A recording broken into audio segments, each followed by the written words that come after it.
A few weeks back, we watched the Yazidis fleeing to the mountains, and there was even talk of some people throwing their children over so as not to be kidnapped by ISIS terrorists. With me now, Middle East expert and founder of Act for America, Brigitte Gabriel, and my friend. All right, Brigitte, we've got another problem. We've got another beheading, another American lined up. But even worse, there are some teenage girls who escaped from ISIS who are now speaking out. What are they saying about how they were treated when they were kidnapped by ISIS? Although, by the way, nothing could be worse than a beheading. I misspoke there. They are talking of horrific stories of treatment of torture and rape and abuse and starvation. 3 girls escaped. 2 were friends captured in one home. The other one was in a separate home, but they all have the same account. 1 girl was raped up to 6 times a day and then tortured. The 3 girls report that they were given only 1 meal a day. Their treatment was so bad that one of them said one time her capture, which actually she was given to him as a gift, he didn't capture her. She said he would even drew blood out of her, a needle where she would faint and feel very nauseous. This is the type of torture that they went through. Things were so bad that one of the girls tried to commit suicide. 1 girl hung herself. The others said that those who tried to hang themselves, if they were found by the ISIS fighters, they were beaten, and that discouraged the other girls from even committing suicide. It's heart-wrenching to read their stories. Is there no end to this group's brutality? They're psychopaths, sociopaths. What are they?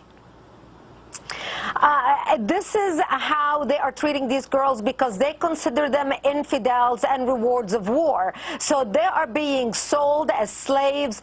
Their prices ranging between $100 to $1,000. They are being given as gifts because, again, they are the property of their captors. They are the booty of war. So in ISIS's mind, as they expand their territories, we're going to hear more of these stories. And this is why it becomes vital, Judge, that our government puts pressure on the surrounding countries to come to the aid of those minorities in the Middle East and try to protect the minorities in that region because, let's face it, the minorities are being abused in such a horrible way, whether they are Christians, whether they are Yazidis, or any other religion, and they need our help.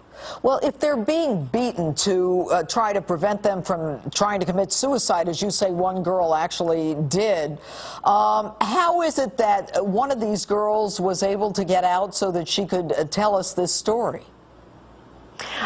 The girls that were able to escape, 2 girls were kept in one home, and their capture went to the Friday prayer in the mosque. So they used the knife to break the lock, and then they found 2 Islamic garb, 2 hijabs in the home. They put them on, and they ran out. They had actually called someone to meet them, and they were able to meet with him. The other girl that escaped was actually a mother. Excuse me, how did they get a hold of a knife? I'm not sure. They didn't say, they didn't go into the details. They just said they were able to break a lock using a knife and meet cleaver in order to escape by breaking the lock and escaping. So I do not know any more details other than that. The other lady who had actually a child, she had an 18-month-old with her, and she needed water for her child who couldn't stop crying. She knocked on the door trying to get the guard to bring her water. She didn't hear anything. She finally broke the door and got out and realized there was nobody there. So, and 1 guy was asleep, so she just grabbed her baby and ran out. Good, good. Brigitte Gabriel, Act for America. Thanks so much for being with us. Thank you.